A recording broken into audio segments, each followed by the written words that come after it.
Thermal imager एक नया चीज लाया गया है उसमें। इसका कार्य है कि ये फसलों का अगर आप फोटो खींचते हैं तो वहां से ये पता कर सकता है कि खेत में जो है पानी की जरूरत है या नहीं है, जरूरत से ज्यादा है, मतलब जो भी है ये पानी को सेव करेगा और फसल के उत्पादन में वृद्धि करेगा। ये थर्मल इमेजर के माध्यम से किया जाएगा। फिर एग्रीकल्चर ड्रोन के बारे में बताया गया है। इसके माध्यम से क्या होगा कि छिड़काव तो होता ही होता है, साथ में फसल से संबंधित कई प्रकार के अन्य जानकारियां भी उपलब्ध होंगी। और अगर इस ड्रोन में थर्मल इमेजर लगा दिया जाए तो फसल के तापमान को मापकर उसमें होने वाले रोग वगैरह के बारे में भी ये जानकारी देंगे। ठीक है, उसके बाद एक और तकनीक बताया गया है हाइड्रोपोनिक फार्मिंग। इसमें बताया गया है कि हाइड्रोपोनिक किट के माध्यम से जो पोषक तत्वों को पौधों तक भेजा जा सकता है, जिसकी वजह से वर्टिकल फार्मिंग के माध्यम से ऑर्गेनिक फल और सब्जियों का उत्पादन काफी आसान हो जाएगा। तो एक नया डेवलपमेंट है ये कृषि में तकनीक का। हम लोग जैसे कृषि से संबंधित ये बीपीएससी जो है हमेशा क्वेश्चन पूछती है और ये तकनीक का यूज के बारे में वो लोग हमेशा पूछते रहते हैं। तो इससे हम लोग पारंपरिक रूप से बताते रहते हैं कि spray machine, tractor, seed feeder, seed drill वगैरह वगैरह का यूज होता है। अगर उसके साथ ये 3 जो नए डेवलपमेंट हैं इसको अगर पॉइंट वाइज वहाँ लिखा जाए तो सब जो भी लिखेंगे उनको तो अदर के अपेक्षा ज्यादा नंबर मिलेगा। तो इसको याद रखेंगे इसमें। और कुछ दिन पहले हम लोगों ने देखा था कि इंडिया मोबाइल कांग्रेस का आयोजन दिल्ली में किया गया है। तो इसका थीम था ग्लोबल डिजिटल इनोवेशन। ठीक है, तो इसमें और बहुत सारे तकनीक लाए गए हैं इंडियन कंपनी के द्वारा। ठीक, तो इसमें जो है इसरो जो है बताया है कि ये एक सैटेलाइट आधारित क्वांटम कम्युनिकेशन टेक्नोलॉजी का विकास किया है। इसके माध्यम से क्वांटम क्रिप्टोग्राफी के जरिए एंड टू एंड सिक्योरिटी सुनिश्चित की जाएगी। तो ये काफी इंपॉर्टेंट है। जैसे अभी कल परसों आपने सुना होगा कि आधार से संबंधित जितने लगभग 81.5 करोड़ इंडियन के जो डाटा है वो लीक हो चुका है। तो इसको सुरक्षा देने में ये तकनीक जो है काफी हेल्प करेगा। ठीक, उसके बाद ये बताया गया है कि एयरटेल जो है ग्राहकों को बेहतर नेटवर्क सुविधा प्रदान करने के लिए एआई इनेबल्ड नेटवर्क की व्यवस्था तैयार की है। इसमें कंपनी एआई के जरिए अपने टावरों और राउटर की रियल टाइम मॉनिटरिंग करेगी, जिसकी वजह से नेटवर्क में सुधार काफी अच्छा होगा। ठीक, उसके बाद जियो द्वारा स्पेस फाइबर को लॉन्च किया गया है। यही कांग्रेस जो अभी इंडियन मोबाइल कांग्रेस हुआ था उसी में ये सारे तकनीक बताया गया है कि किस किस कंपनी के द्वारा क्या क्या नया चीज इस फील्ड में लाया गया है। तो जियो द्वारा जो है स्पेस फाइबर को लॉन्च किया गया, यह देश की पहली सैटेलाइट आधारित गीगाबिट ब्रॉडबैंड सर्विस है। ठीक है, इससे क्या ये जो टेक्नोलॉजी है पूरी तरह से वायरलेस है और इसके माध्यम से दूर दराज के क्षेत्रों में भी आसानी से इंटरनेट प्रोवाइड किया जाएगा। ठीक, तो ये जो तकनीक आए हैं इसका लाभ होगा कुछ। इससे क्या होगा कि इंटरनेट का स्पीड बढ़ेगा, इंटरनेट की ताकत बढ़ेगी और साथ में इसका विलंबता यानी कि लेटेंसी जो रेट है वो बहुत कम हो जाएगा। तो ये जो पॉइंट है तकनीक के माध्यम से इसका आप यूज एग्रीकल्चर वाला है उसको तो कृषि क्षेत्र में आप करेंगे ही जब आएंगे। साथ में ये जो अदर और भी हैं इसको आप जब वो पूछेंगे कि मतलब ये सामाजिक आर्थिक प्रगति में क्या क्या योगदान है तकनीक का, तो वहां भी यूज किया जा सकता है। और बहुत सारे साइंस टेक में आप यूज कर सकते हैं इसको। जैसे ठीक है, चलो आगे बढ़ते हैं। यूनेस्को ने ग्वालियर को क्रिएटिव सिटी नेटवर्क में सिटी ऑफ म्यूजिक का दर्जा दिया गया है। इसके पहले 2 और जो इंडियन शहर हैं उनको सिटी ऑफ म्यूजिक का दर्जा दिया गया था, वो है वाराणसी और चेन्नई। ठीक है, और यूनेस्को द्वारा ग्वालियर को संगीत धानी मानते हुए ये खिताब दिया गया है।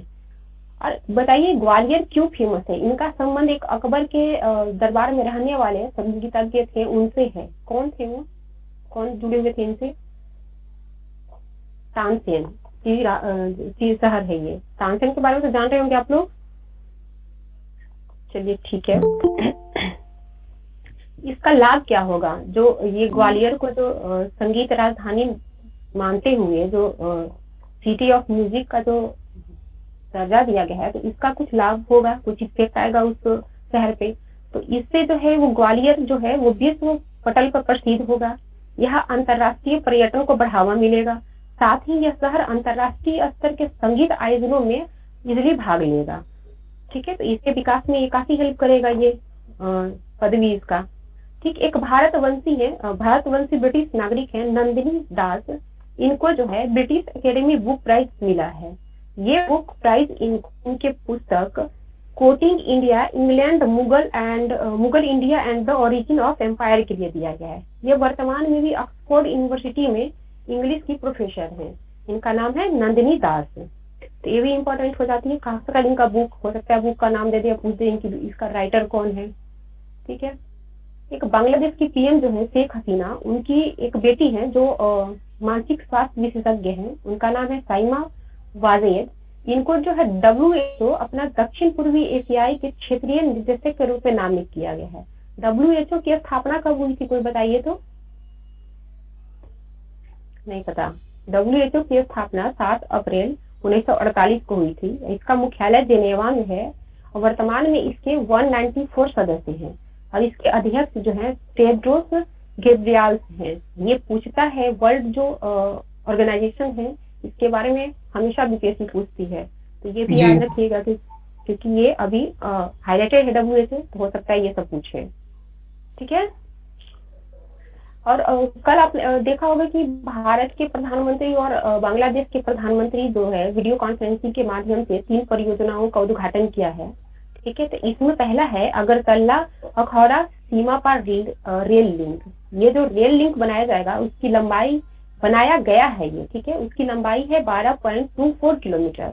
ठीक है, यह बांग्लादेश और भारत के पूर्वोत्तर राज्य के बीच शुरू होने वाला पहला रेल है। ठीक है, और इस परियोजना को अकेले भारत सरकार द्वारा बनाई गई है। इसमें भारत सरकार जो है इसको बनाने में 392.52 करोड़ रुपया खर्च की है। तो ये सारे पॉइंट याद रखेंगे क्योंकि ये सीधे ना पूछेंगे, ये पॉइंट ही पूछेंगे कि इसमें क्या क्या डेवलपमेंट हुआ था। ठीक है, दूसरा प्रोजेक्ट है खुलना मोंगला पोर्ट, ये 65 किलोमीटर का होगा। उसके बाद है एक मैत्री सुपर थर्मल पावर, ये इसका प्लांट का यूनिट 2 का उद्घाटन किया गया है और ये बांग्लादेश के रामपाल नामक स्थान में है। आप लोगों को अगर देखते होंगे कुछ दिन पहले कोई एग्जाम हुआ था ऑब्जेक्टिव टाइप का, उसमें पूछा था कि ये मैत्री सुपर थर्मल पावर कहाँ अवस्थित है। ठीक है, तो जिनको पता होगा कि ये बांग्लादेश में हो तो सही है, नहीं तो अधिकतर लोग इसको इंडिया बनाकर आए थे। ठीक है, और इसमें एक और पॉइंट दिया हुआ है कि पिछले 9 वर्षों में भारत जो है बांग्लादेश को लगभग $10 अरब की सहायता दी है। साथ ही इसी अवधि में भारत और बांग्लादेश के बीच जो व्यापार है वो 3 गुना बढ़ा है। तो ये जो पॉइंट मैंने बताया, अगर ये जीएस पेपर में अगर ये करेंट में भारत और बांग्लादेश का रिलेशन पूछ दिया तो भी आप इसको डील करेंगे, या भारत और पड़ोसी देशों के बीच अगर संबंध देता है तो जब भारत और बांग्लादेश के बीच में बताएंगे तो एक न्यू डेवलपमेंट है, तो इसको आप वहां पे पुट करेंगे। ठीक है, तो दोनों जगह ये काम आएगा। एक है कि केंद्र सरकार विकसित देशों के तर्ज पर यातायात मॉडल तैयार कर रही है। इस व्यवस्था के संचालन के लिए नोएडा स्थित भारतीय राजमार्ग अभियंता अकादमी में ऑस्ट्रेलिया के न्यू साउथ वेल्स विश्वविद्यालय की सहायता से centre for advance transportation technology system यानी CATTS स्थापित किया जा रहा है। इधर देखिएगा कि काफी चर्चित है अपना वो यातायात, मतलब काफी जो ये एक्सीडेंट होते हैं जिसकी वजह से ये काफी पॉपुलर हो गया है कि इससे एक्सीडेंट क्यों होते हैं इंडिया में, उसी को रोकने के लिए सेंट्रल गवर्नमेंट जो है अपना वो ऑस्ट्रेलिया के न्यू साउथ वेल्स विश्वविद्यालय से ये टाई अप की है और ये नोएडा स्थित भारतीय वेल्स विश्वविद्यालय में ये नोएडा स्थित भारतीय राजमार्ग अभियंता अकादमी में centre for advance transportation technology system स्थापित करेंगे। तो ये नाम बहुत याद रखिएगा, हो सकता है पूछ दे कि किससे रिलेटेड है ये टेक्नोलॉजी। ठीक है, तो ये यातायात मॉडल से रिलेटेड है। और ये जो डेवलपमेंट हुआ है यातायात के क्षेत्र में, इसका जो पहला चरण है वो शुरू हो गया है और वो जो है मेरठ और नागपुर के बीच मतलब इस पे वर्क शुरू कर दिया गया है सेंट्रल गवर्नमेंट के द्वारा, जो 2024 तक इसको पूरा कर लिया जाएगा। ठीक है, एक भारत के तैराक हैं वीर धवल खांडे, अभी राष्ट्रीय खेल का जो आयोजन हो रहा है गोवा में, उसमें इन्होंने 50 मीटर फ्री स्टाइल में स्वर्ण पदक जीता है और साथ ही इन्होंने घरेलू टूर्नामेंट से संन्यास की भी समय की है। तो जिन्होंने स्वर्ण पदक जीता है और संन्यास भी ले रहे हैं, और ये नाम भी कुछ यूनिक सा है, तो ये भी इम्पोर्टेंट है कि कौन है ये, किससे रिलेटेड है, तो क्वेश्चन बन सकता है इससे। ठीक है, सबसे इम्पोर्टेंट चीज है आज के पेपर में ये जो टेक्नोलॉजी में डेवलपमेंट है, इसको बहुत बारीकी से आप लोग नोट करेंगे और देखेंगे इसको, तो बहुत जगह यूज होगा ये। क्या बोलते हैं, साइंस टेक जीएस पेपर 2 में इसका यूज बहुत होगा ये। ठीक है, और आज बस इतना ही है। किन्हीं को कोई और कुछ पूछना है? चलिए, नहीं बताइए कि नहीं। बिहार में बाल श्रम से संबंधित जितनी योजनाएं हैं, तो बिहार की कौन सी विभाग द्वारा चलाई जाती हैं? श्रम संसाधन। बहुत बढ़िया। और विश्व हिंदू कांग्रेस का आयोजन कहाँ हो रहा है अभी, मतलब होगा ये 24 से 26 नवंबर के बीच, बैंकॉक में। Bangkok, Thailand. हाँ, हाँ।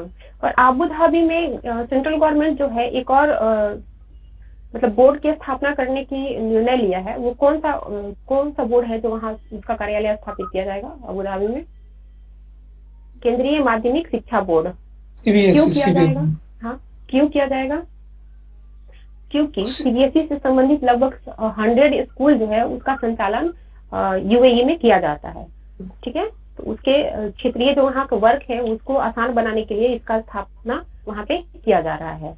और इसके अलावा एक आईआईटी जो है वहाँ पे कैंपस खोलेगी, उसका नाम बताइए, बहुत हाईलाइटेड रहा है कुछ दिन पहले। आईआईटी दिल्ली। आईआईटी दिल्ली, बहुत बढ़िया। एग्रीकल्चर में कुछ तकनीक का नया डेवलपमेंट आया है, ये जो इंडियन मोबाइल कांग्रेस का जो आयोजन हुआ है वहाँ पे बताया गया है। वो कौन कौन सा तकनीक है? 3 तकनीक है वहाँ पे जो नया आया हुआ है एग्रीकल्चर के क्षेत्र में। ये वो है थर्मल थर्मल। इमेज हाँ, बोलिए। और हाइड्रोपोनिक फार्मिंग और एग्रीकल्चर ड्रोन। हाँ, बहुत बढ़िया। ठीक है, ये थर्मल इमेजर जो है ये कैसे वर्क करेगी ये बताइए। इनसे फसल का तापमान मापने में मतलब कैमरा से मदद मिलेगा। और इससे क्या है कि अगर आप, हाँ, थोड़ा सा आप भटक रही हैं। इससे क्या है कि अगर फसल का फोटो ले लिया जाए तो ये उसको प्लेट करके ये बता देगी कि इस फसल को अभी पानी की जरूरत है या नहीं है। ठीक है, एग्रीकल्चर ड्रोन का यूजेस बताइए। छिड़काव तो होगा ही, ये तो बस बहुत पहले से रिलेटेड है। हाँ, हाँ, बोलिए बोलिए।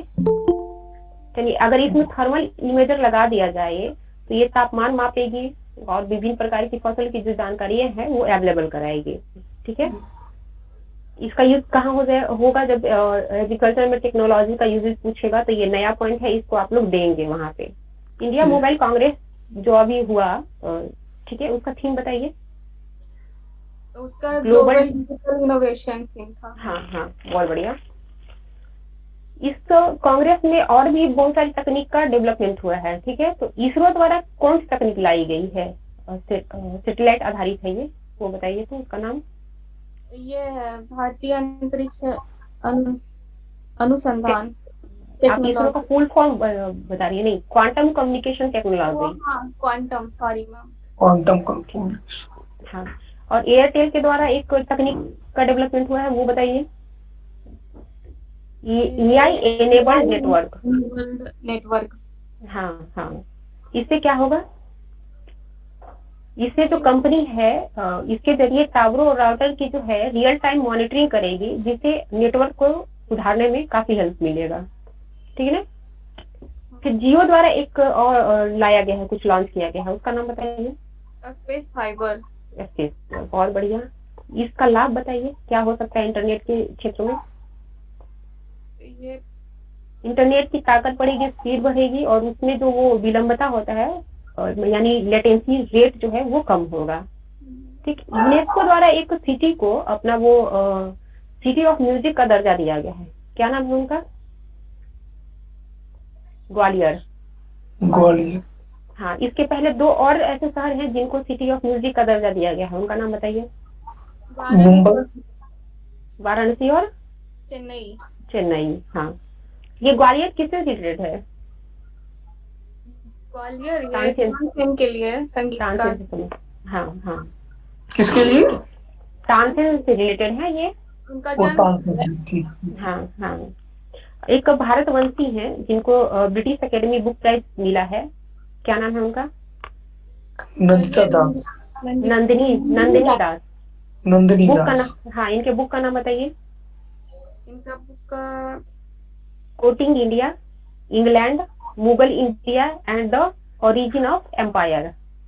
ये बुक एकदम इसका नाम आप लोग याद रखेंगे पूरी तरह से, ठीक है। एक बांग्लादेश की पीएम की बेटी हैं जिनको WHO ने दक्षिण पूर्व एशियाई क्षेत्र के क्षेत्रीय निदेशक के रूप में नामित किया गया है, उनका नाम बताएं। साइमा वाजिद। बहुत बढ़िया।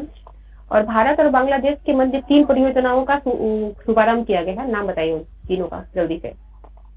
अगरतला अखौरा रेल परियोजना। हाँ, बहुत बढ़िया। तो खुलना, मैत्री परियोजना। हाँ, मैत्री super thermal power plant 2, unit 2 का उद्घाटन हुआ है। एक पहले हो चुका है, यूनिट 2 का हुआ है। और ये कहाँ स्थित है? ये बांग्लादेश में। हाँ, बांग्लादेश के रामपाल में। हो सकता है बांग्लादेश ना दे, रामपाल दे दे केवल, तो इसको भी याद रखिएगा क्योंकि ये पूछ रहे हैं ना, अभी इस तरह का ट्रिकी क्वेश्चन पूछ रहे हैं बीपीएस से। और ये खुलना मोंगला पोर्ट रेल लाइन, इसकी लंबाई कितना होगी? 65 किलोमीटर। हाँ, भारत में पिछले 9 वर्षों में बांग्लादेश को लगभग कितनी अरब की आर्थिक सहायता दी है? 10 अरब। 10 अरब डॉलर। हाँ, और इनके बीच व्यापार जो है वो कितने गुना वृद्धि की है? 3 गुना। 3 गुना। बहुत बहुत बढ़िया। और सेंट्रल गवर्नमेंट जो है यातायात मॉडल के तहत एक ऑस्ट्रेलिया की एक जो विश्वविद्यालय है उसे टाई अप की है, उस विश्वविद्यालय का नाम बताइए आप लोग। यूनिवर्सिटी का नाम बताइए जो ऑस्ट्रेलिया में है, जिसके माध्यम से ये यातायात मॉडल तैयार करेंगे। ये है न्यू साउथ वेल्स विश्वविद्यालय। New South Wales.